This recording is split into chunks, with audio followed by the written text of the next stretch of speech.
महला मोरा सुन राजा घरे चले आवा, महला मोरा सुन राजा घरे चले आवा।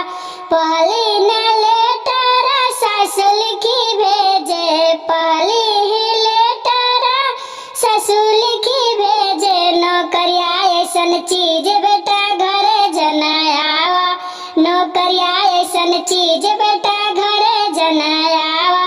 महला मेरा सुन राजा घरे चला आवा, महला मोरा सुन राजा घरे चला आवा। दूसरी न लेटर जेठान लिखी भेजे, नौकरिया ऐसन चीज देवर घरे जना आवा, नौकरिया ऐसन चीज देवर घरे जनी आवा। महला मोरा सुन राजा घरे चला आवा, महला मोरा सुन राजा घरे चला आवा।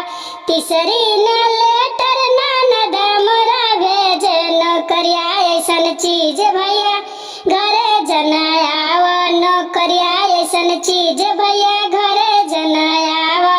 महला मोरा सुन राजा घरे चला आवा। चौथी न लेटर मैं खुद लिखी भेजी, नौकरिया